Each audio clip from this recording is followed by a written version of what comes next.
Esencialmente es la descripción clínica de identificación de los trastornos del espectro alcohólico fetal y del síndrome alcohólico fetal. Recordar que vamos a hablar de dos síndromes, el FAS, que es el síndrome completo, y el espectro del síndrome alcohólico fetal, que incluye otras alteraciones y no solamente las alteraciones faciales. Doctor. Memorias Flash. Pues, problemas. Gracias por estar acá, por invitarnos. Esto ha sido una gran visita. Y mi nombre es Omar Cromen.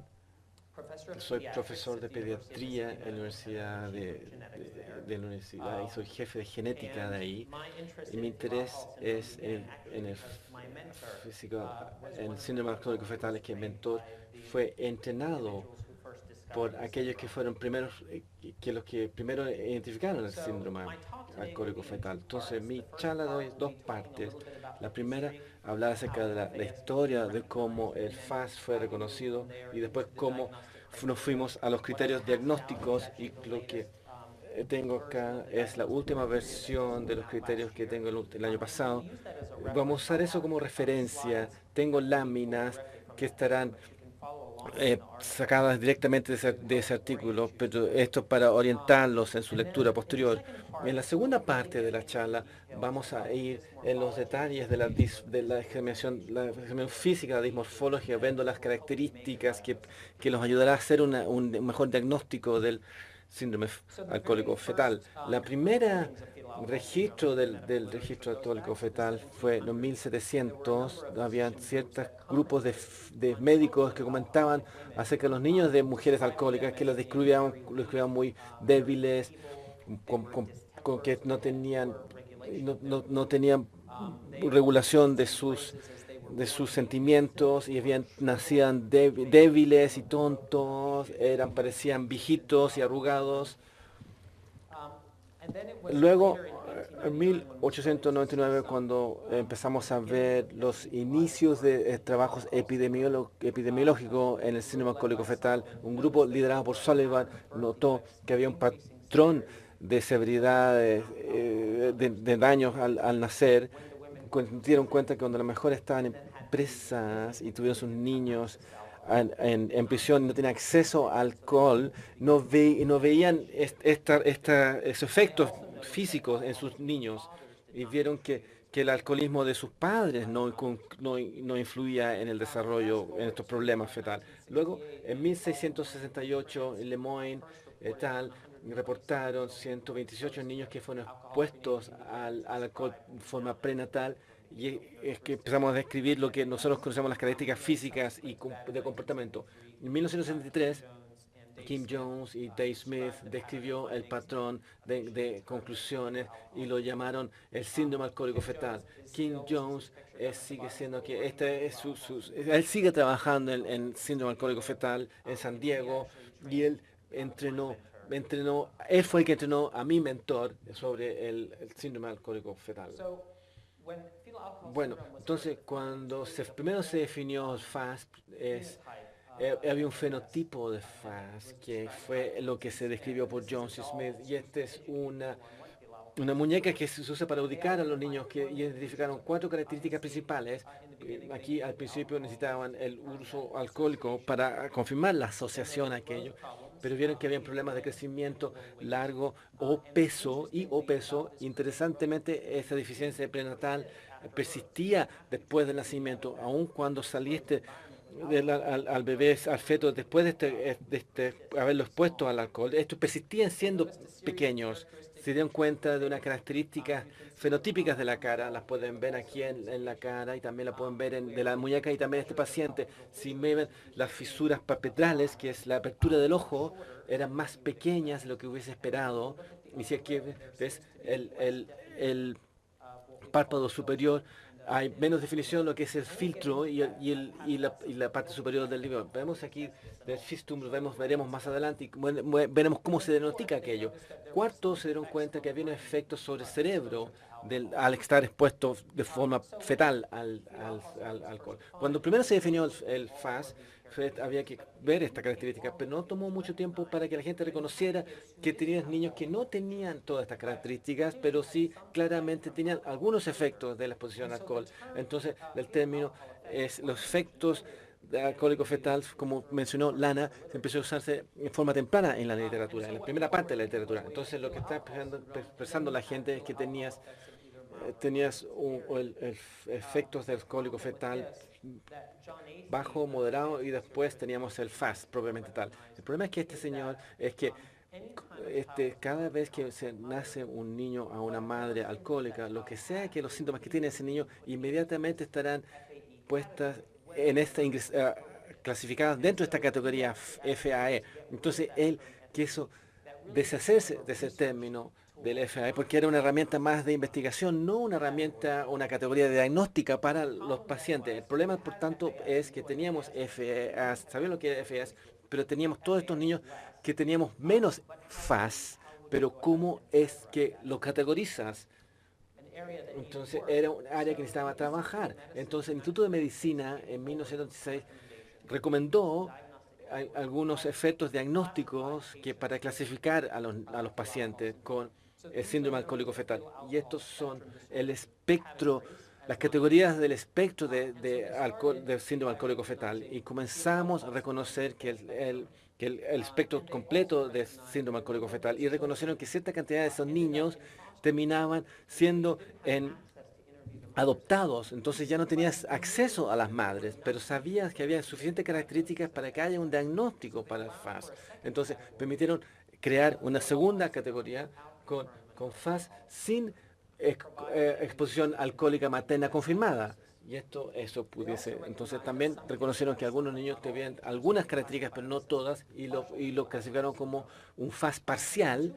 Y habían otras categorías que crearon. Uno es defectos al nacimiento relacionados con el alcohol, porque vieron ciertas deformidades al alcohol relacionadas con aquello, y luego crearon una categoría aparte que es un desorden de neurodesarrollo.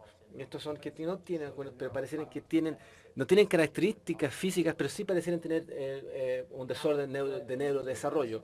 Entonces, el reporte del Instituto de Medicina fue muy bueno en sacar algunas categorías, pero no había criterios para ayudar a los médicos clínicos para diagnosticar a los pacientes con uno u otro. Entonces, un grupo de Seattle en Washington, el Stanton Clan Institution Ashley, y trataron de ver si es que podían darle a los médicos clínicos una herramienta clínica que los ayude a dar un diagnóstico. Entonces, tuvieron las 4 características del alcohólico fetal, las características faciales, las déficits neurocognitivas y el nivel de exposición alcohólica, y crearon un sistema donde puntuarías cada uno de estos de una escala de 1 a 4. 1 significa que es ausente, en este caso es 1, para esto significa que es crecimiento normal. 2, que es poco, el otro es moderado, el otro es severo. Y esto se aplica a cada una de estas 4 categorías.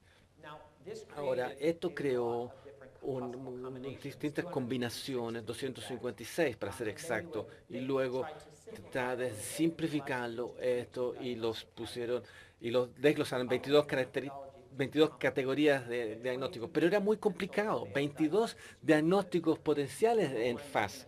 El primero, en un ambiente clínico, esto no es muy gestionable. Y 2, tampoco va a ayudar a que los niños tengan los servicios que necesitan al estar tan diseminados. Una de las cosas que sí ayudaron en darle progreso al campo es darle puntaje a las características faciales. Y ellos son los primeros que pusieron una guía del fistum y del labio. Y la forma que funciona la guía es que toma la guía de fistum y lo pones al lado de la cara del niño y básicamente calzas el fistum con las imágenes que tienen con el paciente que estás mirando, y luego puntúas el labio superior aparte. Entonces tienes una escala de 1 a 5 Y luego puedes ver que esto es un diagrama, esto es una foto de los pacientes, que son 1000 pacientes que hicieron para hacer esto, y clasificaron y rankearon cada uno de sus labios. Y aquí tienes la población afroamericana también, porque vemos que la configuración de la configuración del labio superior depende de la raza. Entonces, aquí, por ejemplo, 1, 2 y 3 sería considerado dentro de la población normal, y lo que estamos viendo acá, lo que son columnas de Fistum, qué tan altas son las columnas, qué tan profundo es el, el valle entre las columnas y cuánto se extienden hasta la base de la nariz. Entonces, para 1, 2 y 3 tienes un poquito, una depresión leve, pero sí se extiende hasta todo, hasta la nariz. En el tipo 4 verás que las columnas Fistum están ahí, justo ahí, la primera mitad, pero no se extienden todo, y el tipo 5 ves que es una ausencia completa de las columnas Fistum. Y esto es una buena forma que puedes puntuar esto y verse que estás eh, satisfaciendo ese criterio. Y lo mismo con el labio. Usamos algo que la forma de forma cúpida, que se llamamos para la forma del labio superior, para puntuar el labio superior, y los puntúas ambos aparte. 1, 2 y 3 son nuevamente normales. Le diré que el uno que yo entregué para revisar la disciplina, porque pensamos que este labio acá es un labio bastante anormal, no solo porque es delgado, sino porque tiene una forma inusual. Entonces la Fistum ha sido revisado durante los años. Y entonces 5 casi no tiene presencia de esa forma de Cupido. Bueno, avanzando para mejorar el diagnóstico, criterio de diagnóstico del grupo con los que he trabajado, haciendo ciertos filtros en el colegio, y la forma como hacer estos filtros en el colegio, empezamos a los de primeros años, porque ellos son los que son capaces de cumplir con las medidas que tienes que obtener, y también tienen la suficiente edad para hacer evaluaciones neurocognitivas, y también comenzamos ingresando al sistema escolar y haciendo mediciones de crecimiento, altura, peso, y desde ahí, si es que están por debajo del décimo percentil, vamos a una evaluación dismorfológica. Luego hacemos un perfil neurocognitivo, y finalmente una entrevista con la maternal. Y esto es opuesto a lo que se hace normalmente. Generalmente vas a la historia de la exposición y después empiezas a evaluar por lo demás. La razón por la cual hacemos de esta forma es que tratar de entender la prevalencia, vamos a tratar de abarcar lo más posible a los niños. Entonces vamos a hacer los crecimientos, las mediciones de crecimiento, y después vamos por el embudo a ver las diferentes mediciones para tratar de lograr una mejor idea desde ese punto de vista. Les voy a mostrar cómo hacer la apertura palpebral. Les mostraré eso, pero hay 4 características que estamos viendo importantes. La primera es que la palpebral es menos que del décimo percentil, y tenemos curvas de crecimiento que cuando vayamos a los talleres, le mostraremos y les permitimos que hagan algo de esas evaluaciones. Y luego, como vemos al labio y al fistum, lo vemos aparte, grado 4, grado 5 labio, y grado 4, grado 5 del fistum. Y estas serían las 4 características cardinales que graduar. ¿Y por qué estamos tan enfocados en la cara? ¿Y por qué la cara del sistema FAS es tan distintivo? Una de las cosas que nosotros sabemos que el alcohol tiene un impacto en el desarrollo del cerebro. Y esto es una imagen de un embrio, es un embrio normal, con estructuras normales, faciales, que están empezando a formarse. Esta es la prominencia media nasal, y luego deriva en la parte central de la cara. Aquí aquí es puesto alcohol. En la segunda vez que hay una disrupción en la parte central, y luego con más niveles defectos dentro de la parte frontal del cerebro, y un desarrollo muy anormal de la cara. Y si ves forma histológica lo que está ocurriendo con las células, este es un cerebro normal. Aquí ves que hay sustentales en el cerebro, y microscópicamente lo que ocurre es que las células están muriendo. Entonces el síndrome alcohólico parece que tiene un efecto tóxico directo en el desarrollo cerebral, y en la parte frontal del cerebro es lo que induce el desarrollo de la cara y la migración de las células a lo que es la parte cerebral a la cara, y eso tiene que ver con la formación de la cara. Entonces sabemos que mientras más características faciales estamos viendo, es un marcador de lo que ocurre subyacente en el desarrollo cerebral. Este es un niño con síndrome FAS y esto es una parte más pequeña, y esto es una nariz que está puesta a alcohol y es bastante, es asombroso como las partes en la nariz o en la cara se ven ahí, comparando la cara, vemos ahí los ojos normales que están viendo, los ojos son más pequeños. Si vemos la parte superior del labio, la boca normal debiese tener esta pequeña brecha aquí, pero ya no existe esa brecha acá. Las células no fueron capaces de formarse apropiadamente en la parte superior del labio. ¿Ves? Otra característica, como la nariz es más pequeña. Algunas cosas que vemos, la parte media de la calle en humano sería aquí la área de acá, sería muy planos. Entonces será aquí más largo.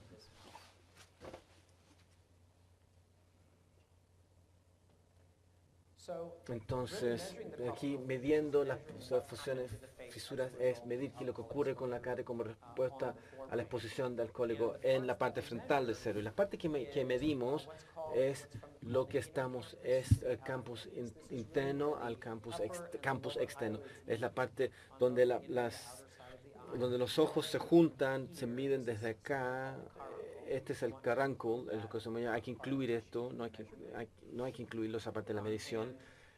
Lo que usamos típicamente, esto es la forma perfecta de medir, pero yo no sé si cualquier niño te permite hacer esto.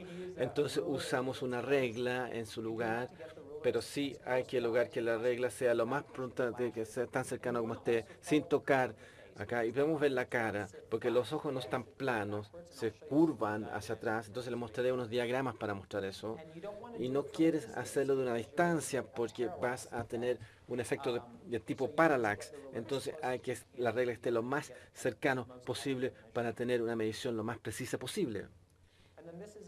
Y luego este es un ejemplo de una fisión tópica que usamos, que lo veremos más adelante. Esto siempre decimos que definimos las fisuras tópicas se definen como menos que el décimo centil, pero siempre decimos que la gente que eviten el diagnóstico gestáltico, porque eviten mirar al niño o que los tópicos sean pequeñas. Queremos tomar una medida precisa para estar seguro, completamente seguro de lo que estamos cubriendo. Como podemos ver, si hay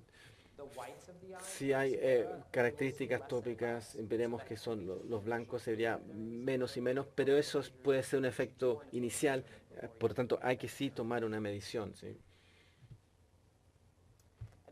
Luego hablamos de usar la guía del fistum y del labio para graduar tanto al labio como al fistum. Y una cosa que tenemos que recordar es que si un niño sonríe, pueden distorsionar cómo es que se ve el fistum y el labio. Este es el mismo niño sonriendo. Estamos yendo, se van de un 3 a un 5 solo sonriendo. Entonces, queremos que los niños que cooperen y den una cara muy neutra. Hay cierta cantidad de diferencias que vemos a los niños expuestos al niño. Estos son anomalías menores. Entonces, cualquier anomalía que estamos un defecto de nacimiento, vemos 3 o 4 presente en el 3 o 4% de la población. Las anomalías mayores son súrgicas, las anomalías menores son, por otro lado, si es que algo puede ser cosméticos y no van a crear problemas mayores, pero pueden ser una clave para síntomas genéticos subyacentes u otros síntomas. Entonces, usar las cosas que estamos recordando acá. Entonces, al ver este niño, verán que la parte media de la cara o el ara de acá está muy definida, está muy parte de la norma. Entonces, las anomalías menores son similares, no son un síntoma de condición subyacente. Entonces, si ves un patrón de eso, es más para preocuparse. También aquí tenemos aquitosis, donde el párpado, entonces medimos aquitosis, estamos viendo si la parte superior del ojo cubre toda la pupila se, se está bajando por toda es muy baja. Entonces vemos alguna diferencia en las líneas de las manos. Entonces si vemos aquí un niño, si vemos aquí, esto es la línea de amor, la línea del dinero. Entonces hay tres marcas que cruzan las palmas y estos se crían, se hacen en el útero al mover la mano. Entonces creemos que los niños fueron expuestos al alcohol. Ellos no tienen tanto movimiento, entonces hay abnormalidades en las líneas de sus manos. Entonces las líneas están creadas por flexiones del pulgar y de los niños. Entonces cuando el pulgar cuando se crece, marca una marca que se llama, y luego tienes otras segundas marcas que son las marcas transversales. Una es la próxima y otra es la distal. Y cuando eso se crean, cuando los dedos se doblan hacia abajo. Entonces en el FAS la marca más común se llama la marca del tipo de palo de hockey. Entonces baja y hace es como una V, un tic, y esa marca distal cuando baja del niño de acá, normalmente debe hacer una curva suave y se hace una curva muy, muy aguda. Esa es una medida del tipo hockey stick. Tengo otras imágenes que demuestran un poco acá. Pero acá, en la investigación FAST, vemos todas diferencias de marcas. Y entonces podemos ver marcas del tipo hockey stick. Y cuando vemos uno que donde está la ausencia de esta marca, podemos hacer un puente entre una conexión de la pulgar al distal. Y lo que podemos ver, y ahí también podemos ver una única donde se juntan ambas marcas. Y que se asocia también al síndrome Down, pero también se puede ver aquí el síndrome FAST. Otras anomalías menores es kindodactyl, que es una curva del quinto dedo, y esa curva ocurre cuando el quinto dedo se está doblando hacia la parte interna de la mano, y eso ocurre cuando este hueso medio está, tiene más forma de triángulo, cuando baja aquí de esta forma, y tiene una parte más larga acá y una parte más corta por aquí, y está apuntando hacia el dedo medio. Luego aquí vemos tenemos una oreja del tipo rieles de tren. Entonces para mostrarles para las distintas estructuras de la oreja tiene lo que se llama un helix, que es esta parte de acá, y tiene una parte que se llama anti-helix, que es la parte interna. Entonces hay un cruz acá que está aquí. Este es como una raíz que ingresa y luego tiene una crura, que es el anti-helix. La parte superior es la superior y esta es la inferior. Si la parte inferior del anti-helix y el cruz del helix normalmente están en un ángulo el uno con el otro, pero si están en paralelo el uno al otro, entonces tendrás se ven como esta. Entonces se ven como un riel, ¿no es cierto? Un riel de tren. Y esas son anomalías menores que vemos en el FAS. Y puedes ver FAS en normales. Entonces si tienes uno de estos, no se preocupe. O le pregunta a su mamá si toma mucho. Pero si cuando ves un patrón de todas estas anomalías, cuando uno tiene que preocuparse, si en varias ya. Entonces, en el paper, en la página 12, vemos una lista de las pequeñas anomalías que están asociadas con el síndrome alcohólico fetal. Y estas son las cosas que hay que ver en los estudios que hemos realizado. Cada característica tiene un puntaje especial que usamos. No lo usamos clínicamente, pero sí lo usamos en una configuración de investigación. Porque en el puntaje de morfología, cuando vemos un niño, pareciese que sube con la severidad de la exposición al alcohol. Entonces pueden verse que la característica tiene más especificidad con el alcohol y será un puntaje superior. Entonces si vamos, si la circunferencia de la calle es menos de 10, si el puntaje, temas de crecimiento, tiene cierto puntaje, un filtro pequeño, filtro suave o vinilo delgado, estos tienen cierto puntaje. Entonces esas son las cosas que hemos visto. Las mejillas más planas, y también la parte interna del ojo también, esos pliegues que tiene el ojo, los párpados que se ven en poblaciones asiáticas, también son presentes en niños FAS. También la medición de distancia intrapupilar, que es la medición entre los dos ojos, también puede ser reducido en FAS. Y también la reducción en la medición de los dos camtides internos también puede ser reducido en el FAS. El puente nasal también puede ser un poquito más plano y cualquier alteración de los pliegues de las manos, el dedo chico un poquito hacia adentro también es indicador. Antivertinés también, se lo muestro con fotos también y tengo algunas demostraciones de algunos de otros Camptotaxis, ptosis, la oreja. Después de hacer la evaluación de dimorfología, vamos a ver a la evaluación neurocognitiva. No gastaré mucho tiempo en esto. Porque después Chris va a profundizar en ello para la siguiente charla, pero obviamente también es algo muy importante y algo nuevo que se ha actualizado en las directrices recientemente, que les mostraré más adelante. Y luego la entrevista maternal también es muy importante y hubo una muy buena pregunta que obtuvo Lana respecto a cómo puedes preguntar respecto a la exposición al alcohol.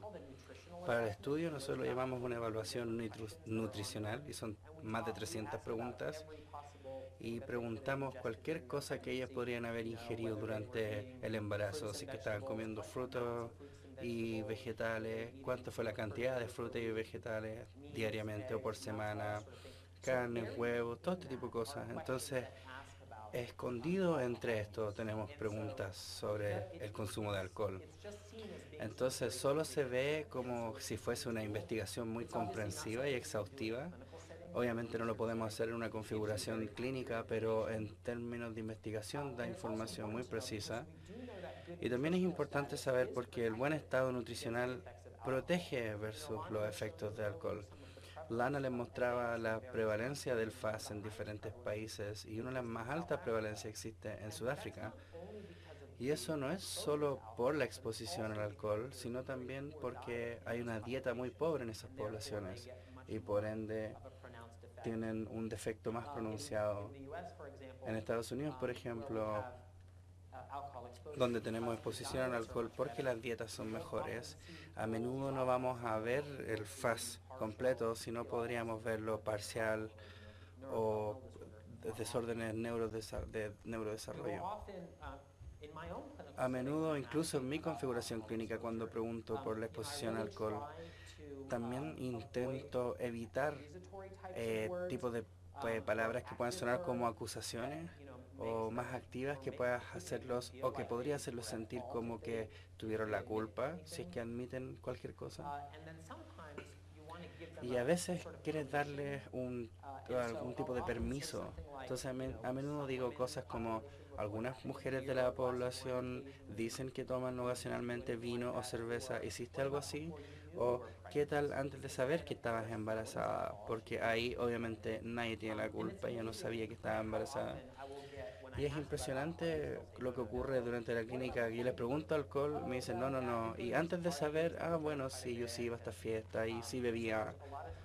Entonces, hay veces que lo van a admitir si es que les das un espacio seguro o una manera segura en que ellos puedan expresarlo.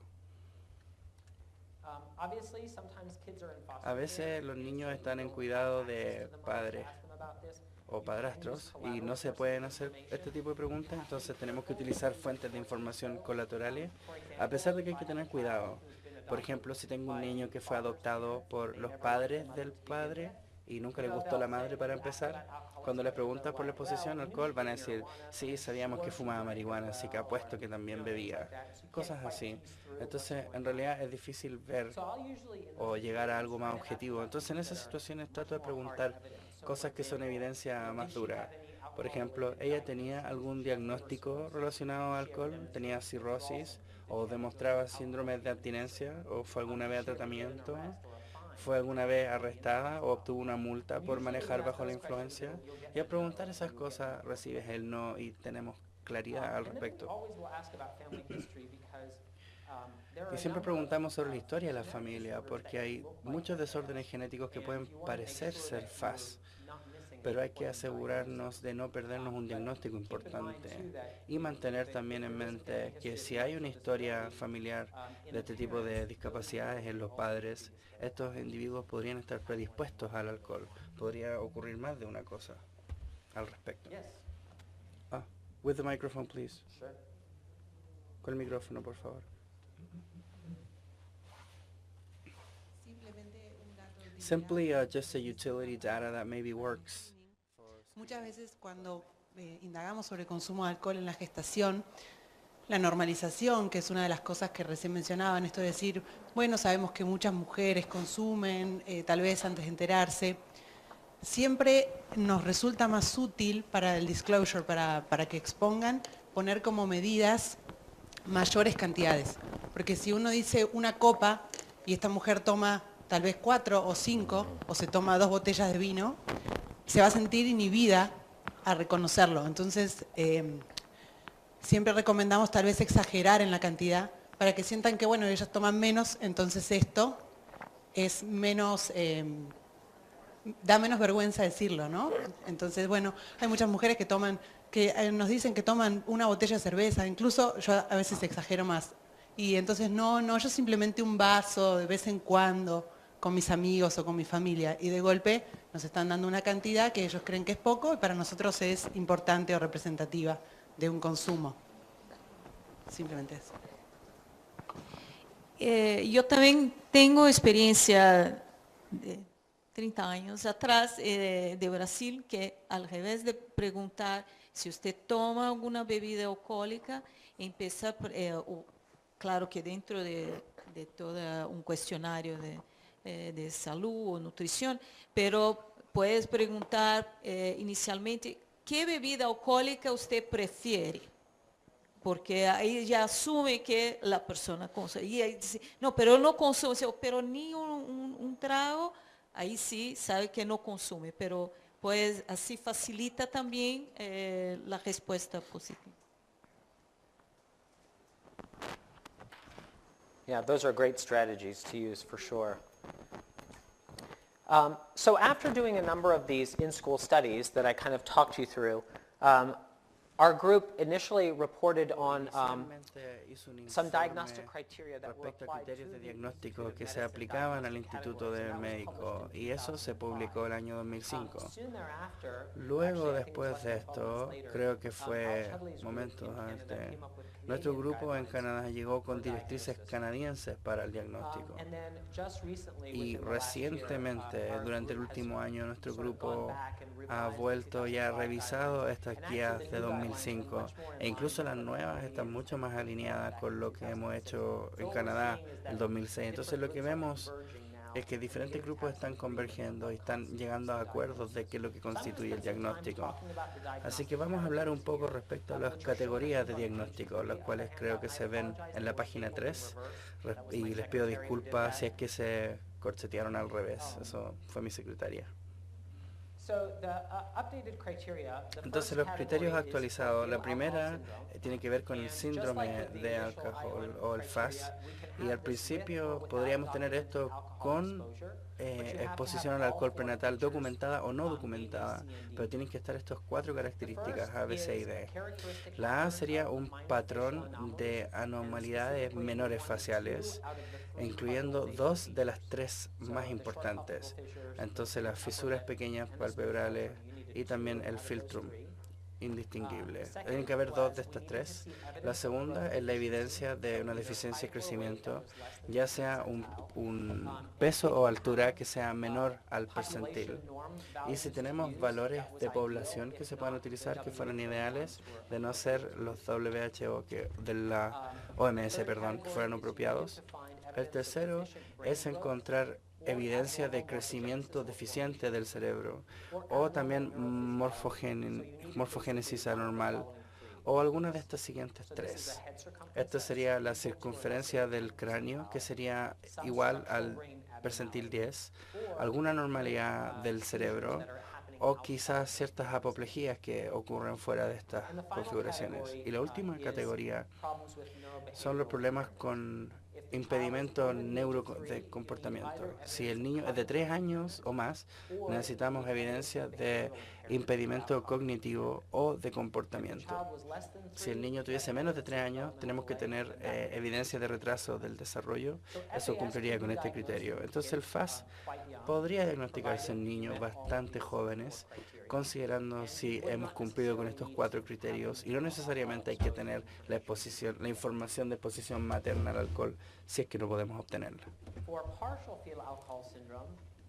Para el FAS parcial, en el caso de exposición al alcohol documentada, necesitamos estos 2 grupos. Primero, las características faciales. 2 de estas 3 características deben estar ahí. Y luego necesitamos evidencia sobre el impedimento del comportamiento neurálgico, ya sea impedimento cognitivo o de comportamiento. Para niños menores de 3 años, alguna evidencia de desarrollo, de retraso en el desarrollo. Si no podemos documentar la exposición prenatal al alcohol en esta categoría, necesitaríamos A y B más una de estas que están acá. Necesitamos el problema de crecimiento, de altura o de peso que sea menos del percentil 10 o evidencia de un crecimiento deficiente del cerebro. Recuerden que si tuviésemos ambos, esto sería FAS y no FAS parcial. Si fuese solo una, tienes FAS parcial si es que no podemos documentar la exposición al alcohol. Si la tenemos, no necesitamos estos otros puntos para hacer el diagnóstico, básicamente. La tercera categoría es el desarrollo que está relacionado al alcohol. Necesitamos entonces la exposición, la documentación de la exposición, y necesitamos evidencia de impedimento de comportamiento, con impedimentos cognitivos. El desarrollo o el retraso del desarrollo por sí solo no es suficiente, por ende no podemos diagnosticarlo en niños menores de 3 años. Entonces, por ejemplo, en mi práctica tenemos un niño que llegó con exposición al alcohol, no tiene ninguna característica física de ella, pero el niño solo tiene 2 años y medio, entonces le hacemos seguimiento hasta que lleguemos a una evaluación neurocognitiva para poder hacer este diagnóstico. Y la cuarta categoría es el defecto de nacimiento relacionado al alcohol. Para esto tenemos que confirmar la exposición al alcohol y luego tendremos una o más de unas malformaciones mayores que se asocian a la exposición al alcohol. Específicamente hay anomalías cardíacas, defectos sépticos en el corazón o quizás vasos anormales. También estas pueden incluir problemas con la columna vertebral o escoliosis. Podría ser algo que se llama semastosis, que es la fusión del radio con el ulna, que son estos 2 huesos. Entonces estos niños no pueden en realidad girar el brazo de esta manera, va a estar movimiento restringido. Anormalidades renales, entonces tenemos problemas con los riñones, pueden ser falta de riñones o riñones más pequeños o de formas un poco extrañas, y también tenemos problemas con los oídos y con los ojos que ya hemos mencionado en los datos de comorbilidades. Hemos hablado sobre la exposición documentada. La pregunta es ¿cuánto es demasiado? Para el criterio actual, eso se había definido. Ahora, lo primero es que en este ejemplo, un trago es el equivalente de 14 gramos de alcohol, y tenemos este diagrama del Instituto Nacional de Alcoholismo en los Estados Unidos para darles una idea de qué sería el equivalente. Entonces sería básicamente una lata de cerveza o una copa de vino o un corto de algún trago. Para tener un nivel apropiado para un diagnóstico de FAS-T, tiene que ser 6 o más tragos por semana, por 2 o más semanas durante el embarazo, o 3 o más tragos ocasionales en más de 2 ocasiones. Otras cosas que podemos utilizar para poder documentar la exposición al alcohol, además del historial, es si tenemos una documentación de problemas legales o sociales relacionados al alcohol, que sean tratamientos, si es que tuvieron alguna multa por manejar en estado de ebriedad, cosas así. Esto podría ayudarlos a cumplir esa documentación. Si han tenido cualquier tipo de prueba de alcohol durante el embarazo, de orina o de sangre que haya salido positiva, esto podría cumplir con ese criterio. También hay biomarcadores que pueden utilizarse para establecer la exposición al alcohol. No están disponibles de inmediato, podrían estarlo en el futuro. Por ejemplo, hay un compuesto de ésteres que pueden ser detectados en el bebé después del nacimiento, porque básicamente esto representa qué es lo que ocurrió en el trimestre, en el último trimestre, y podemos medir eso. Nuevamente, no es fácil de adquirir y yo no lo puedo adquirir en mi institución, pero una vez que eso ya esté más disponible, podría ser una manera objetiva de documentarlo, pero solo durante los segundos o terceros trimestres. Y luego, si tenemos alguna herramienta de screening validada durante el embarazo para poder evaluar estos patrones de alcoholismo, podríamos utilizar esto. Entonces, cualquiera de estos podría cumplir el criterio para documentar la exposición al alcohol. En estos papers también tenemos un algoritmo de diagnóstico y se lo voy a explicar cómo es que este criterio funciona a grandes rasgos. Cuando tenemos a un paciente que muestre estas señales o que esté preocupada por la exposición, lo primero que hay que hacer es determinar si es que eso fue documentado o no. Al documentar esta exposición al alcohol, luego vamos a la evaluación de dimorfología facial, buscamos esas características faciales. Y si eso está presente, luego vamos a la evaluación de neuropsicología. Y si eso muestra la presencia de estos déficits neurocognitivos, habría que clasificarlo como FAS o PFAS, dependiendo de si tenemos problemas de crecimiento o una pequeña circunferencia craneal, una o la otra. Entonces, si tenemos ambas, es FAS, y si solo tienes una o la otra, sería PFAS. Si en la neuropsicología es negativa, hay que ver otro diagnóstico que quizás probando que tengan estas características faciales que se parecen a las del FAS, pero en realidad no son. Y al mismo tiempo, si no vemos estas características faciales, aún así hay que hacer la evaluación neuropsicológica, porque podríamos llegar a estos desarrollos o a estos desórdenes sin estas características. Pero si esto también es negativo, podemos encontrar cualquier mayor malformación, porque tenemos exposición al alcohol. De no ser así,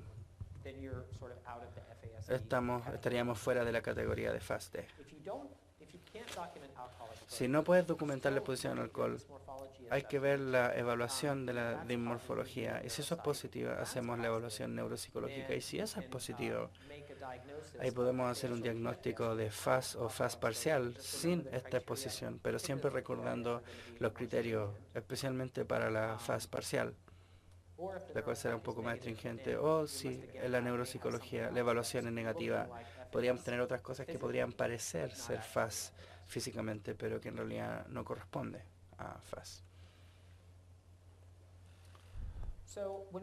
Entonces, cuando vemos los criterios de diagnóstico, ¿qué tan bien demuestran el espectro del FASD? Entonces, lo primero que vemos, que les mencioné antes, es la puntuación de la dimorfología, que sería en general cuántas anomalías hay en niños que tienen FAS versus los que tienen FAS parcial o las que tienen ARND. Y vemos los puntajes más altos con FAS, seguido por los de FAS parcial. Y interesantemente, si vemos a los niños con ARND que no tienen estas características faciales, las anomalías menores que tienen sigue siendo alta que lo que uno esperaría en una población controlada.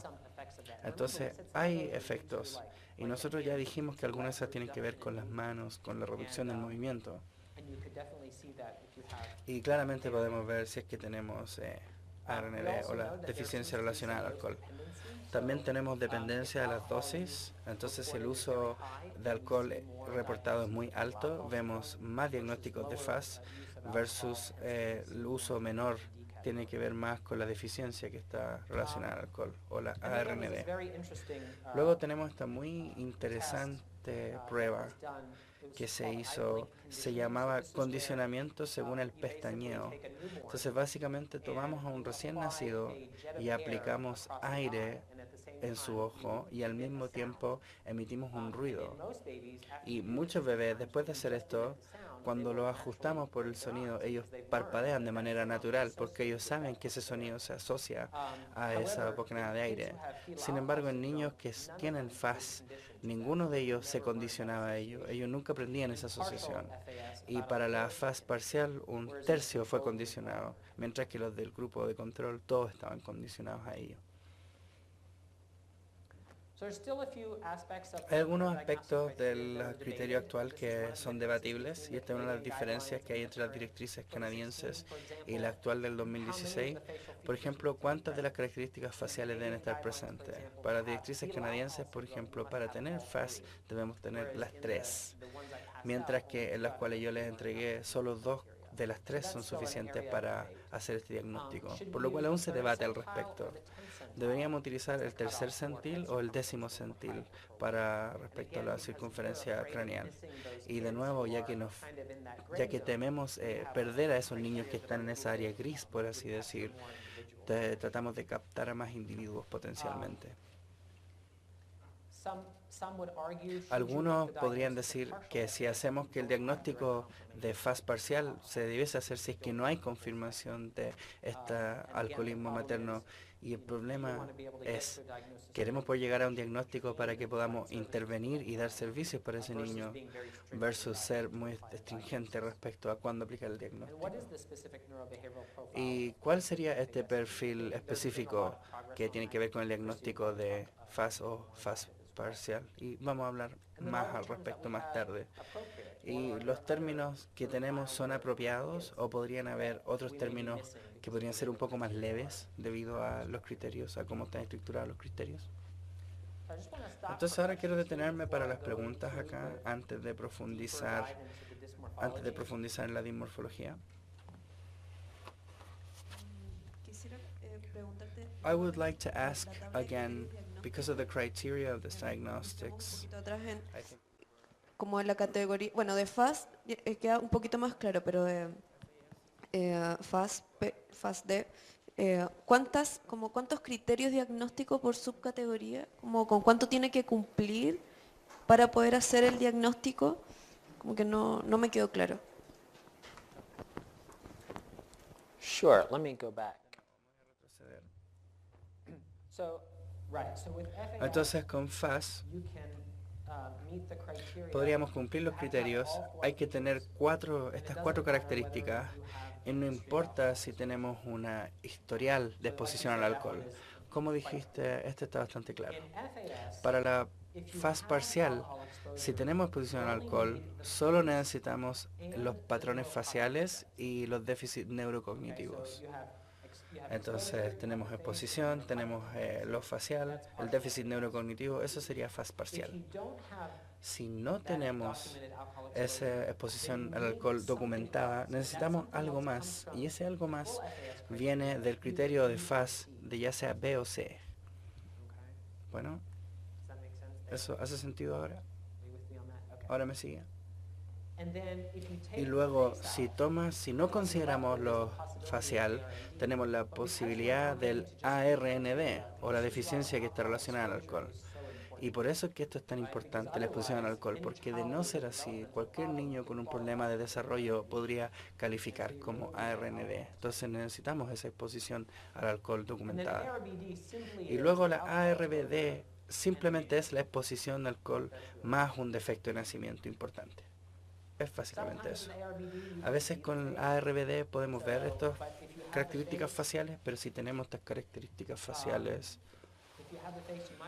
si tenemos esto, podríamos llegar a FAS parcial. Entonces podrías tener FAS parcial con un defecto al corazón, por ejemplo. Yo no lo llamaría ARBD, yo lo llamaría FAS parcial. Pero si no tienen estas características faciales, yo solo podría diagnosticar el ARBD.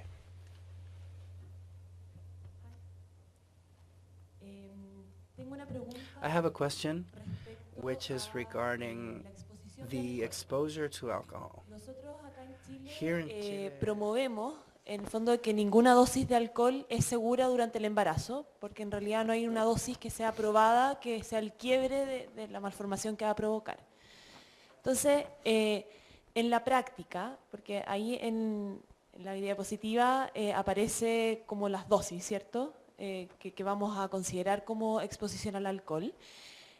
En la práctica, cualquier reporte de consumo lo podríamos considerar como riesgo en el fondo, ¿o ustedes utilizan esas dosis específicamente? Es una pregunta excelente y de hecho cuando nosotros estábamos creando estos criterios era interesante porque había un número de niños que estaban muy por debajo de esto y clínicamente cuando llegaron a esto nosotros sentimos que ellos cabían dentro de FAS, pero no pudimos hacer que cumplieran esto porque tenían que tener la exposición. Entonces ahí es donde entra tu juicio clínico. Porque si ves que el niño está luchando y tiene problemas y esto parece ser ARND, sientes que la madre quizás no te está dando información completa, pero ese servicio podría ser útil y vamos a ir y vamos a hacer ese diagnóstico de manera clínica. Entonces sí hay que utilizar juicio.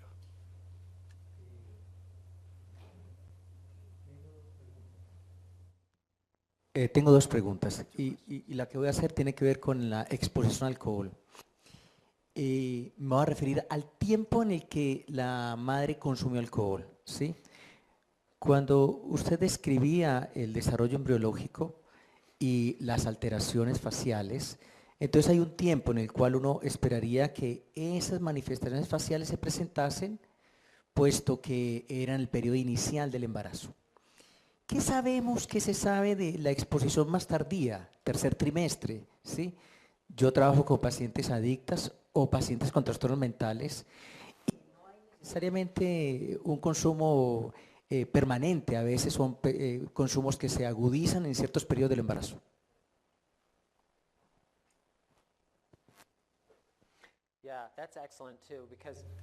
También es excelente porque nosotros a menudo hemos pensado que las características faciales tienen que representar la exposición al principio del embarazo, usualmente durante el primer trimestre, para poder obtener estos efectos faciales.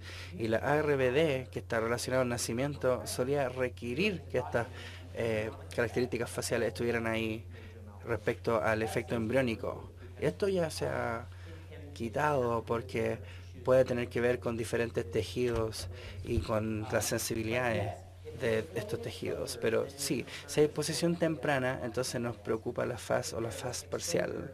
Si hay exposición, no en el primer trimestre, pero más tarde, comenzamos a pensar en la categoría de ARND, porque el cerebro sigue desarrollándose en el segundo y tercer trimestre. Entonces eso es lo que se ve con la exposición tardía. Obviamente si es durante todo el embarazo podemos ver cualquiera de estos tres diagnósticos, pero sí, si no es exposición temprana no vas a ver el tema facial. Una segunda pregunta. My second question. La segunda pregunta tiene My que second ver question con has to do- detección de alcohol por marcadores. Y estuvimos conversando el día de ayer con algunos colegas respecto a la posibilidad de utilizar meconio. ¿Qué rastro meconio?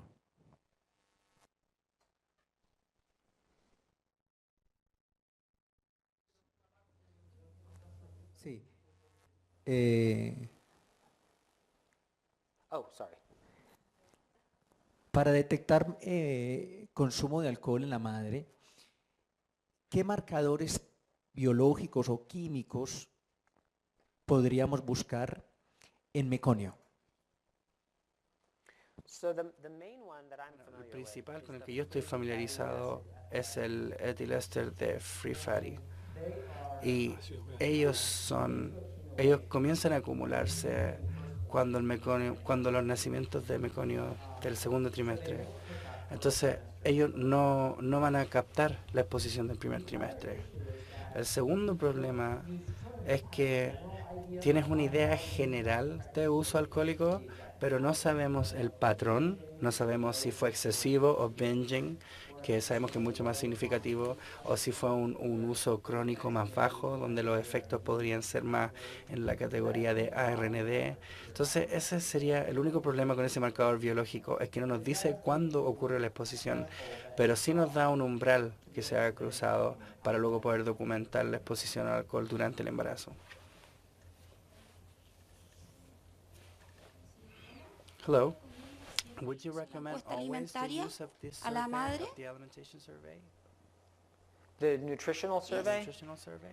Oh, the one we use in the research El que setting nosotros takes quite utilizamos some en la time. investigación toma muchísimo tiempo, entonces creo que sería difícil hacerlo en una configuración clínica donde estás bastante ocupada. Entonces yo en mi clínica no lo utilizaría. Sin embargo, tienes que poder preguntar sobre alcohol de una manera en que pueda elicitar la información que buscas. Entonces hay que ser un poco más hábil en respecto a las investigaciones. Cuando estas investigaciones se hacen en investigación, por lo general se hace por trabajadores sociales o por individuos que tienen relaciones. Entonces tenemos una imagen un poco más precisa solo para temas de investigación. En la configuración clínica nos van a faltar algunas que no van a poder reportar eso. Y si tienen ARND va a ser un desafío porque no puedo hacer un diagnóstico si no puedo calcular en la exposición. Entonces obviamente algunas de estas faltan. La punta del iceberg de la cual habló Lana es muy cierta y estoy convencido de que hay muchos niños que tienen ARND que nunca vamos a poder captar o intervenir porque en nuestra sociedad definitivamente es un estigma reportar el alcohol con sol. Eso hace encuestas. Do I have access to those surveys? You know, probably. Mira, I would need to reach probablemente out to the tendría que preguntar con el equipo de investigación, pero creo que sí podríamos hacerlo disponible para ustedes.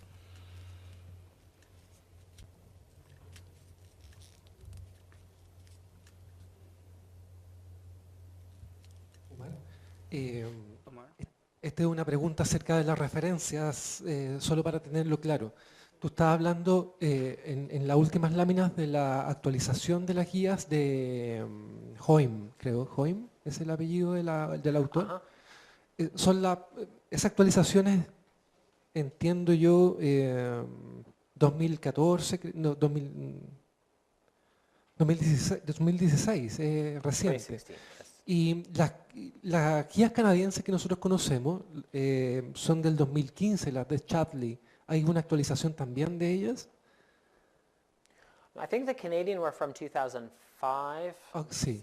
Yeah, so let me go back to the Vamos a volver. this one. So this was the 2005. Entonces, Tiny Meat esta fue la del 2005, el criterio inicial, y el mismo año fueron las directrices canadienses, y el 2016 es lo que yo he llamado la actualizada, porque es el mismo grupo que publicó esta inicial.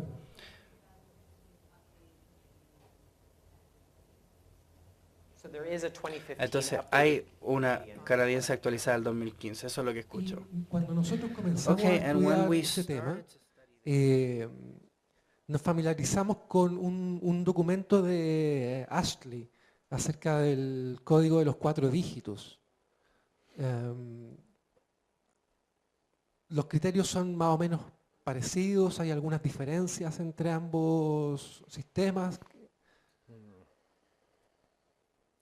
I have to be honest, I'm not quite so familiar with the familiarizado con el criterio Ashley. Sé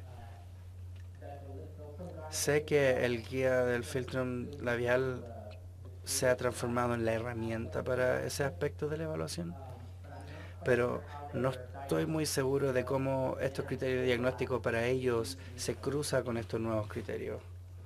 Entonces tendría que investigar para darte una respuesta más precisa al respecto. Micrófono, por favor.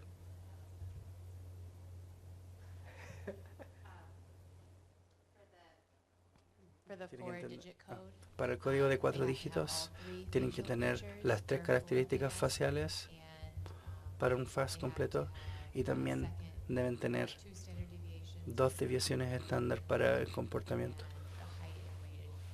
Y la altura y el peso tienen que ver más con el tercer centil, y sí tiene que ver con niños en diferentes categorías para niveles más bajos incluso. Entonces me parece que son un poquito más estrictos en el nivel más alto de FAS. Han habido estudios que ven las comparaciones entre estos sistemas y notan que si caen bajo el paraguas de FASD entre los sistemas, pero el diagnóstico individual en el espectro difieren diferente respecto al punto de umbral, pero todos los sistemas sí ven los 4 mismos temas de la exposición, el crecimiento, las características faciales. No hay un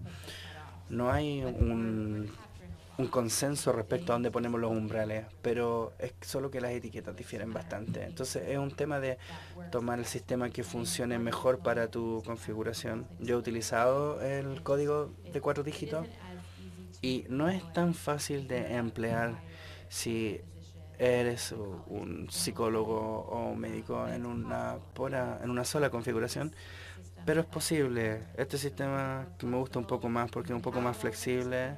Puedes tener un equipo multidisciplinario como lo hicimos en Rochester, o en términos de Omar o algunos de nuestros pediatras podrían ver esto individualmente con pruebas apropiadas y hacer el diagnóstico en un periodo más corto de tiempo.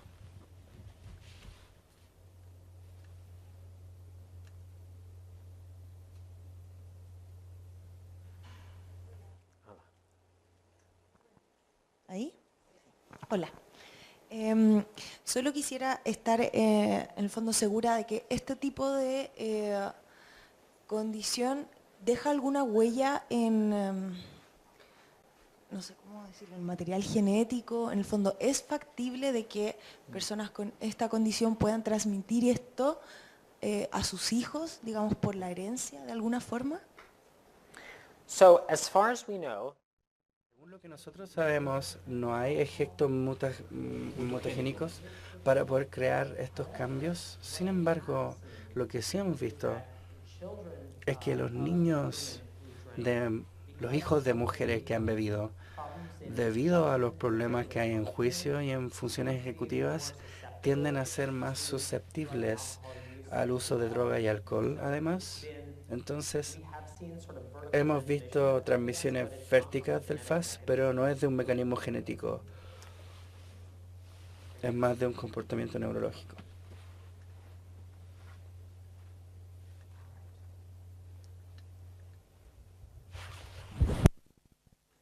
all right, so I'm going to get into a little bit more. Voy a hacer un poco más detalle respecto a las evaluaciones que se realizan y cuando lo practiquemos.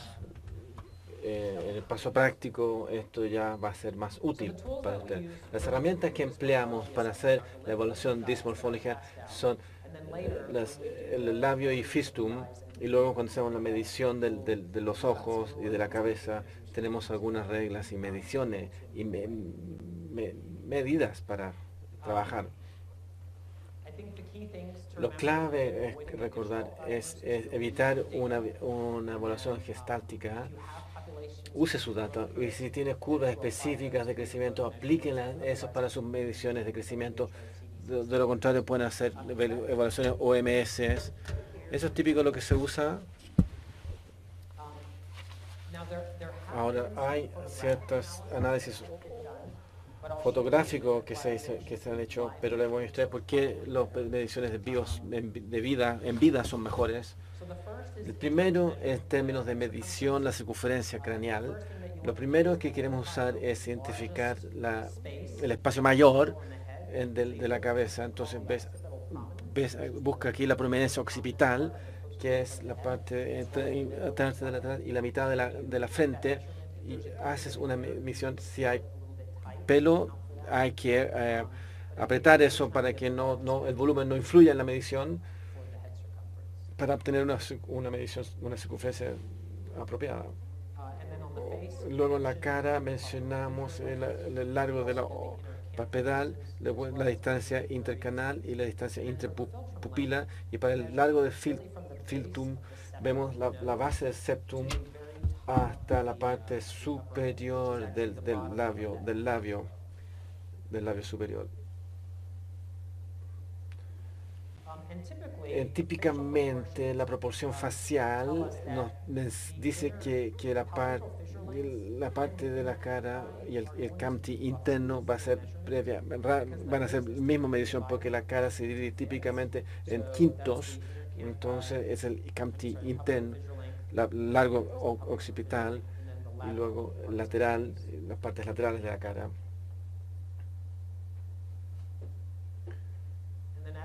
A medida que, como mencionamos, quieren tener ustedes el examinador y el paciente al mismo nivel, usted necesita que el mentón esté al nivel y le pide que mida hacia el cielo, porque en la distancia, porque el campus superior se esconde, está escondido. Entonces, para que ellos miren, al medir ellos, el campus externo estará aparente y podrá ver. Entonces ponen la regla lo más cercano al ojo lo más posible, y la medida se pone sobre las mejillas.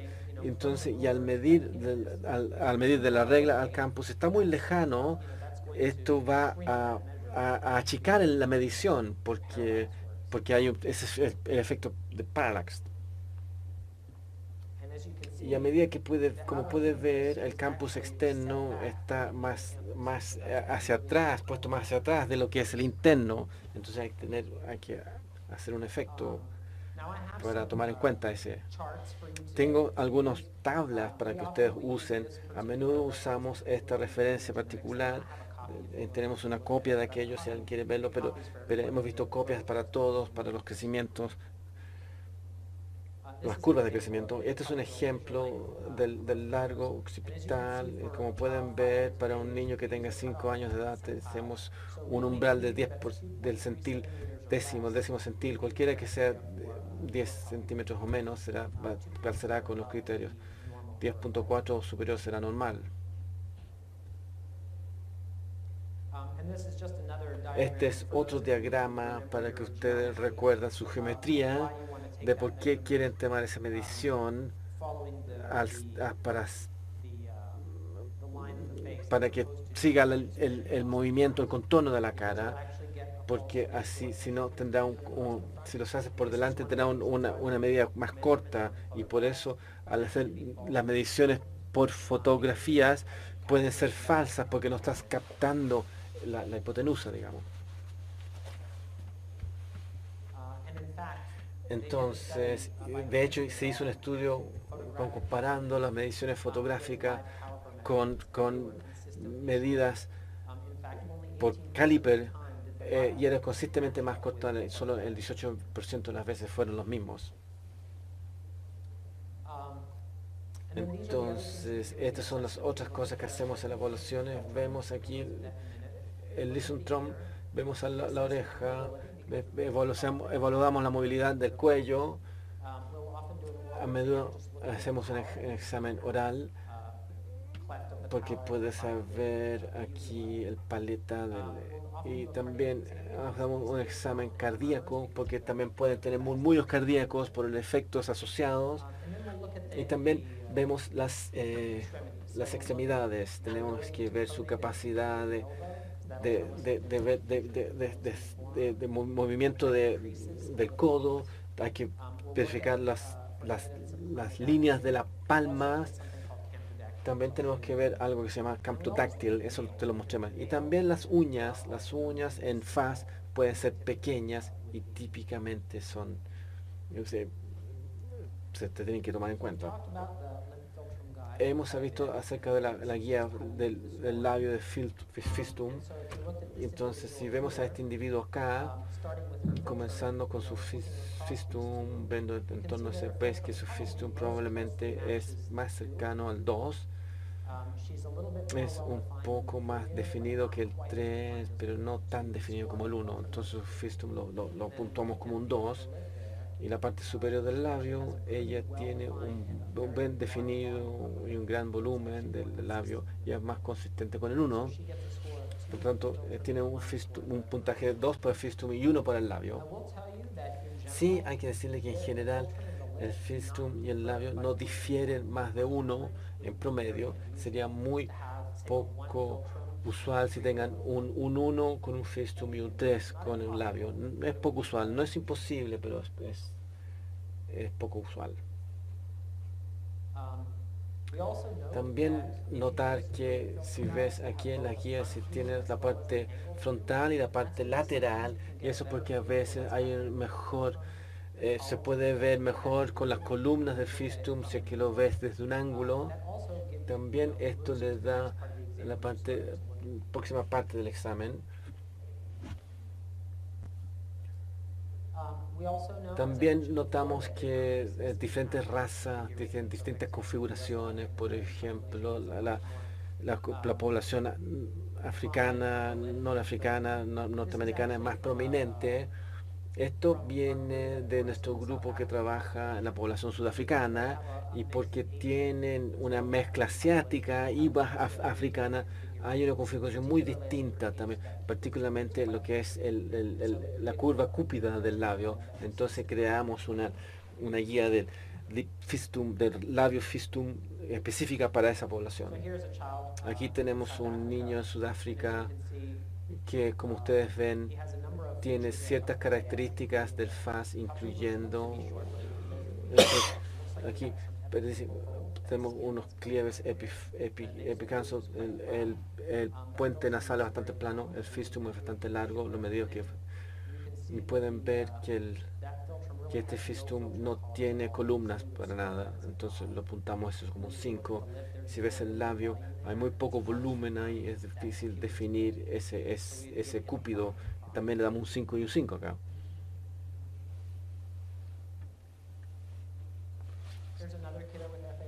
Este es otro con FAS. Es bastante chico por su edad, y su cara también tiene ese ptosis donde cubre parte de la pupila, el párpado cubre parte de la pupila. También tiene esa parte plana de la cara media. Y este también es fistum bastante largo, este es un 5, y un 5 por el labio superior. Como yo puedo ver, la oreja es un poquito para adelante, pero no ve aquí las rieles, no los veo. Y aquí está, entonces no parece que fuesen paralelo.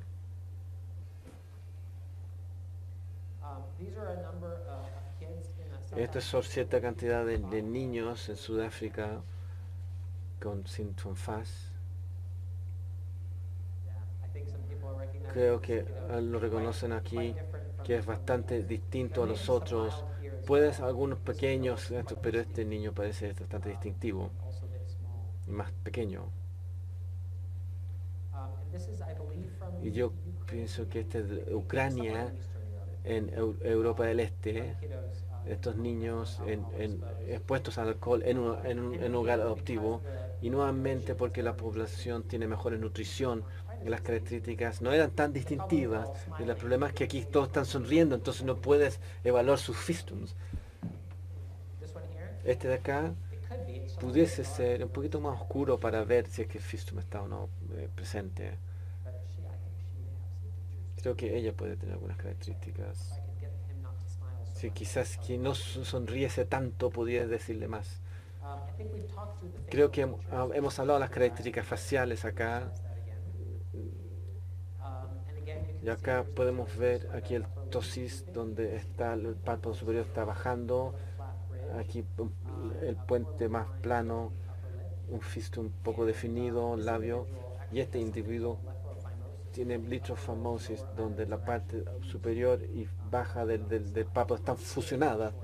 Entonces tiene puede ser las orejas están muy simples, simplificadas, o sea, y este es un fistum 5 y un 4 del labio superior.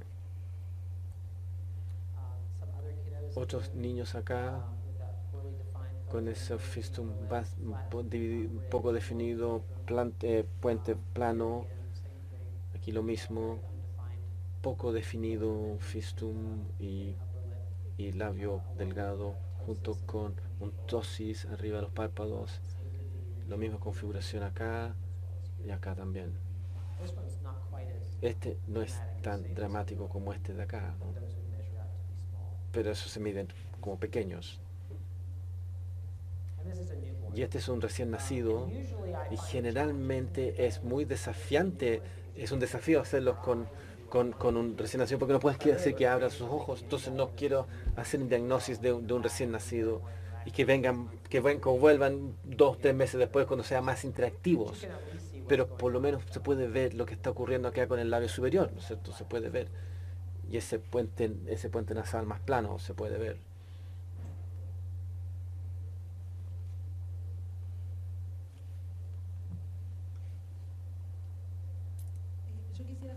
I would like to know is this direct correlation between the severity of the dysmorphics and the neurocognitive damages. Yes, no, that's definitely been shown. Definitivamente se ha demostrado como tal una y otra vez. La cara es un buen indicador de lo que está ocurriendo debajo, como el desarrollo neuropsicológico. Mientras más daño hay en el alcohol, más daños o más visible será la dismorfia facial.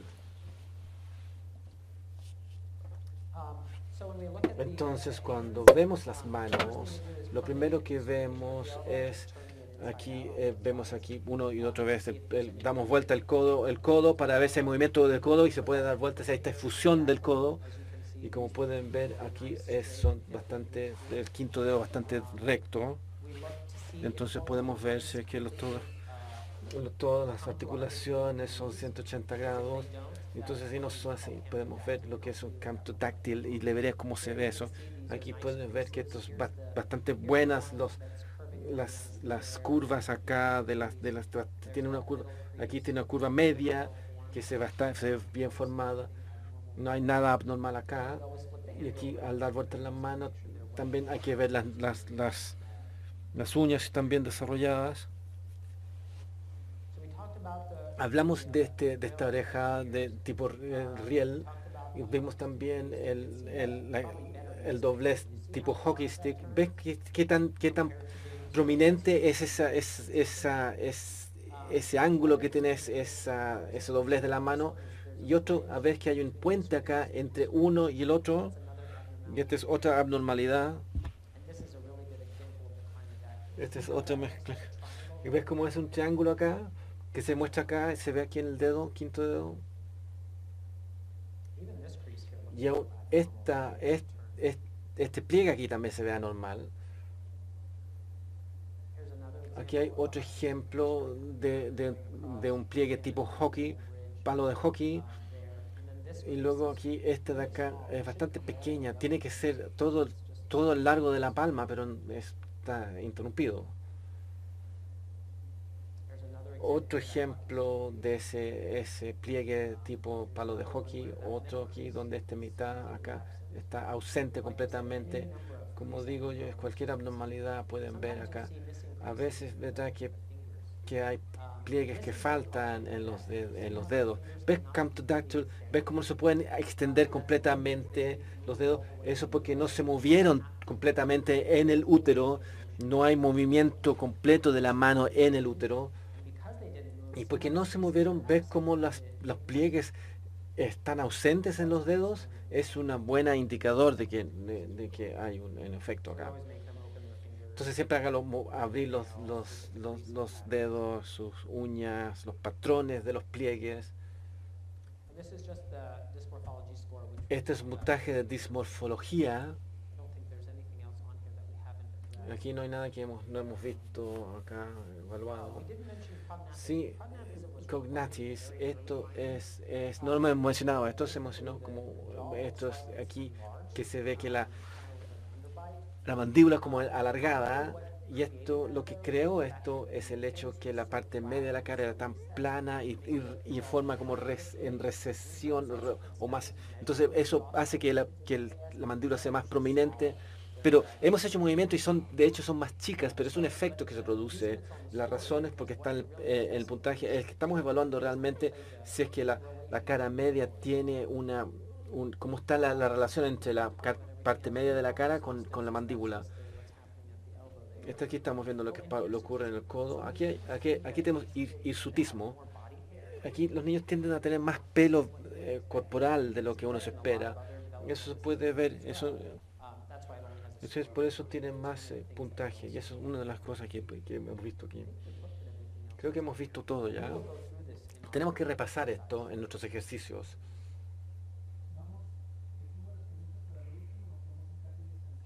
I can't hear. He doesn't have it on. Tell him to. Vamos a hacer un descanso. We're going to have a little recess for coffee. Yes. Después del café hacemos las preguntas y continuamos. También tienen otro tipo de defecto de nacimiento que es inusual. Tienen defectos muy específicos cardíacos, por ejemplo. Tenemos diferentes tipos de perfiles neurocognitivos que no tienen que ver con el FAS y las pruebas genéticas les van a mostrar ese diagnóstico. Esa es otra condición que tiene que ver con el síndrome de Down, donde estos niños también... Nuevamente estos niños donde hay diferentes dedos que faltan, por ejemplo, van a tener defectos cardíacos inusuales y tienen estas pestañas que ven muy interesantes y a veces estas se fusionan en conjunto y esto debería ser una pista y si usted no ve que esto se reporta en el FAS, podría ser algo que parezca FAS. Y el último ejemplo es las cromosomas, que se elimina la cromosoma 22, lo llamamos la eliminación 22q11. Ven que también sus ojos son bastante pequeños, este espacio que hay entre el filtrum. Estos niños tienen problemas cardíacos, tienen deficiencia y tienen otras cosas que podrían alejarte del FAS. Ahora, para la última parte, tengo diferentes imágenes de niños y lo que me gustaría que hiciéramos como grupo, de ser posible, tratar de puntuar su filtrum y su labio en conjunto. Entonces, para esta señorita, y les pido perdón, la imagen está un poco borrosa, pero si hubiese que evaluar su filtrum, ¿qué puntuación le darían? 3. Sí, muy de acuerdo. ¿Qué tal el labio superior? Quizá un 2. Sí, está bien definido. ¿Qué tal este niño?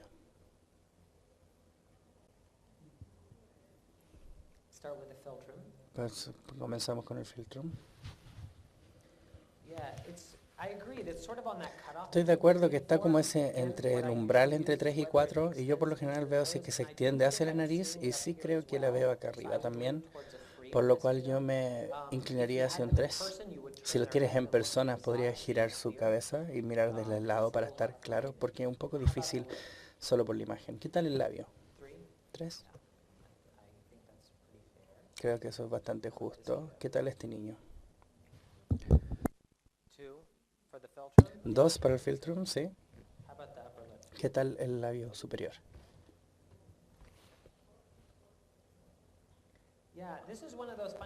Estas son una de las instancias donde usted, recuerda que les dije que es inusual que sea alejarse más de un punto. Entonces yo llamaría un 3 el labio, a pesar de que definitivamente sé por qué ustedes piensan que podría estar más cerca de un 4. También creo que él como que está mordiéndose un poco el labio. Así que necesitamos pedir que haga su cara neutral. ¿Qué tal este? Comenzando con el filtro. Sí, es muy difícil ver la definición. Creo que 5 sería un número muy razonable. ¿Y el labio 4? ¿Qué tal acá? Piensa en el filtro. 3. Creo que yo también lo veo. Nuevamente, si pueden pedirle que gire, podríamos verlo mejor. ¿Y el labio?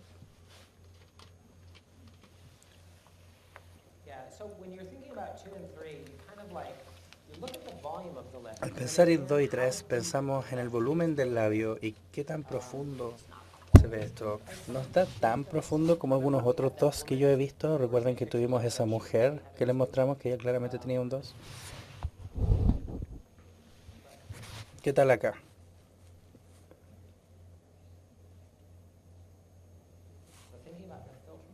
Entonces si pensamos en el filtro,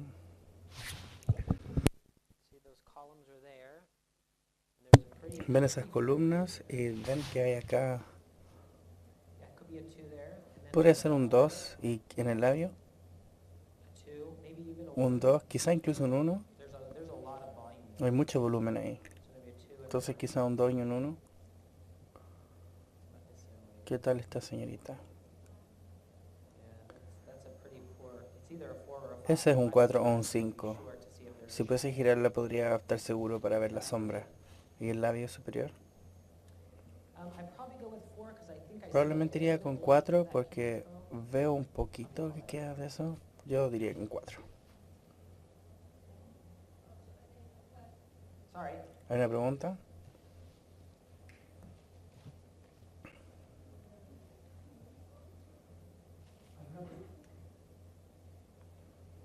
Ahí sí, sí. El 5 sería que no se ve nada del labio superior. So 5 would be, let me see if I can find a better picture. Actually, I don't think I have any 5s on the upper lip here. But, so Pero the 5 you will el still 5 see aún some vas a volume of ver the upper algo lip, de volumen but del labio that, superior, that pero Cupid's bow becomes very, very flattened. ese arco del cupido que le llamamos es bastante plano. So it's not complete absence of the upper No es lip. una ausencia del labio superior, You still have some volume aún on hay the- algo de I'm volumen. sorry, you're talking about 5. In 4, Usted habla you del have 5, volume. perdón. En You have a 4 little bit of tenemos un Cupid's poco bow de left. volumen y In tenemos un 5, poquito de there's esta lip, hendidura, pero en 5 hay very, very labio thin, muy, muy, and muy no delgado Cupid's bow. y no hay este Goes arco straight de across. cupido, como llamamos. Right. Otra pregunta. Another question Respecto al filtro. regarding the philtrum. Las columnas del filtro que usted ha mencionado varias veces que se inicien desde la nariz, ¿debe ser considerado un elemento a observar con detalle? The filtral columns extending from the Columnas de nares filtro que se should tell you that you're extienden, at sí, least deberían at a decirnos 3 que al or menos estamos higher en un 3 o if más they're alto, going all the way to the si es nares. que van If hasta they don't las fosas reach the nasales. nares, Si es that's que when you're no, falling into a ahí potentially donde 4, entramos a un which is the potencial diagnostic, 4, would que meet podría ser un diagnostic diagnóstico, criteria. que cumpliría con el diagnóstico.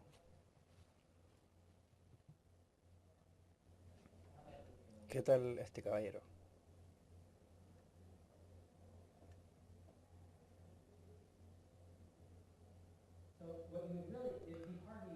Entonces sería difícil utilizar esto para este individuo. Necesitaríamos las que son específicas a raza. Y si utilizamos estas, obviamente hay un volumen significativo acá. El arco de Cupido es un poco más chato, entonces podría estar en la categoría 3 o 4 basado en eso, si es que utilizamos las específicas a la raza. El filtro es muy difícil de ver, pero hay algo que se extiende hacia la nariz. Creo que él va a terminar siendo un 3. Pero nuevamente es desafiante si es que no tenemos la guía correcta y no lo tenemos enfrente para poder mirarlo por los lados, cuántas sombras se crean.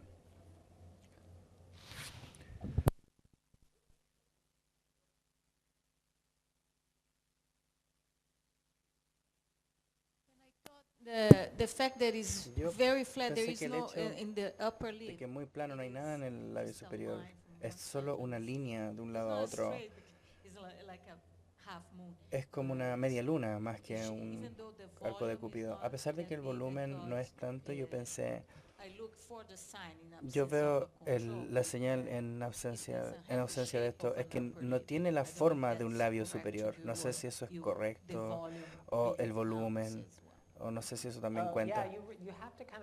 Sí, que hay que considerar ambos aspectos. Estoy de acuerdo que en realidad no está bien definido el arco de Cupido, donde los otros niños afroamericanos también los tienen muy bien definidos, pero también hay que considerar el volumen, porque en fase usted debería ver reducción de volumen. Entonces decir que basado en este arco de Cupido es un 5, pero tiene esta cantidad de volumen, obviamente hay cierta migración para poder formar esa parte del labio.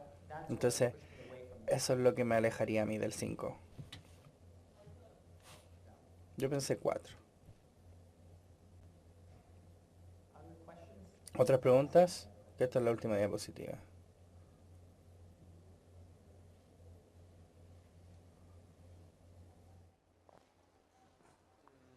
Buenas tardes. Yo tengo una pregunta en relación al diagnóstico de todos estos trastornos finalmente, tanto síndrome alcohólico fetal como los trastornos del espectro alcohólico fetal.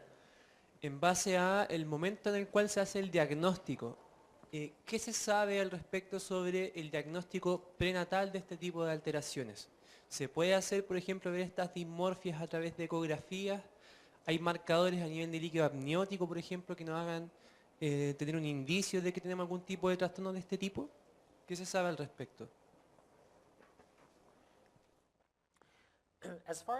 Según yo, lo único que podrías ver antes del nacimiento, obviamente la formación de la exposición y la deficiencia de crecimiento, podrías ver quizás el microcéfalo, quizás. No vas a poder captar ninguno de los rastros faciales, quizás los defectos de nacimiento basados en ultrasonido. No podrías hacer un diagnóstico de en realidad ninguno de los FASD hasta que se haga un examen, porque tenemos que saber si es que existen las características faciales. Y en realidad es difícil, yo creo que es difícil hacerlo con recién nacidos, porque no podemos medir bien sus características hasta que tengan al menos unos meses de vida. Pero sí, puedes tomar, por ejemplo, el crecimiento y los defectos de nacimiento de manera prenatal.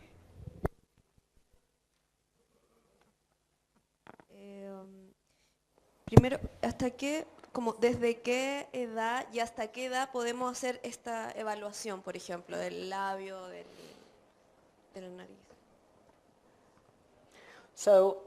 I showed you a picture of Yo a les mostré una neonate imagen que claramente creo que mostró algunas de las indistinguibles de los labios. Y no lo puedes ver en niños más jóvenes, pero te diría yo que estas guías están desarrolladas para niños de primero básico, entonces yo diría que entre 5 a 9 a 10 años quizás sería la edad más apropiada para poder evaluar el Philtrum, porque sabemos que las caras de los niños cambian a medida que envejecen, o crecen, perdón. Y cuando ellos empiezan a llegar a su adultez, muchas de sus facciones comienzan a disiparse. Entonces, si las obtienes demasiado tarde, podrías perder el diagnóstico o la categoría correcta de diagnóstico. Pasamos por casos antiguos de Sudáfrica hace unos meses y niños que eran muy claramente FAS como niños, como adultos, comenzaron a verse más como FAS parcial debido a que se disipaban estas características faciales. Entonces yo diría que en el rango de 5 a 10 años es el rango ideal para hacer esta evaluación de rostro. El crecimiento obviamente en cualquier edad, y el neurocomportamiento vamos a hablar después respecto a cuándo es mejor hacer esa evaluación. Respecto a el arco de la mano, ¿sí? ¿Hay alguna relación entre eso y dificultades en la motricidad fina que desarrollan los niños? Motor skills. Sí, Sí, como pueden imaginar, si es que tenemos este contradactilar o la restricción de las articulaciones, sí tendríamos algunos problemas con la motricidad fina, y obviamente lo vemos. Estos, si es que son anormales, estos dobleces, no sé si eso tiene que ver con estas habilidades motrices. Y no sé si en las evaluaciones que ha hecho Christy, incluso en la ausencia de anomalías estructurales, podríamos ver este tipo de retraso.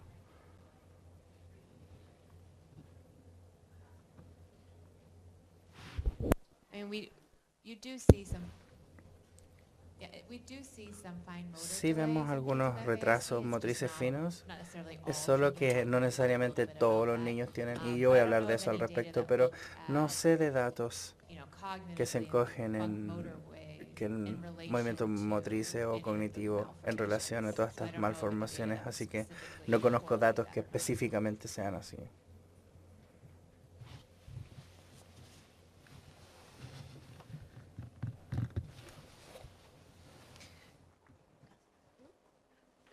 Con respecto a la estimulación temprana que uno pudiese ofrecer a estos individuos, ¿podría a lo mejor un trabajo constante a lo largo de la vida cambiar el pronóstico que puedan tener estas personas en este tema? Could early intervention? ¿Una intervención temprana? Sí, que puede sí, obviamente. Y creo que Christy tiene una charla mañana que va a hablar específicamente sobre las intervenciones para el FASD. Así que no quiero robar su presentación. Muy bien. Si tiene más preguntas...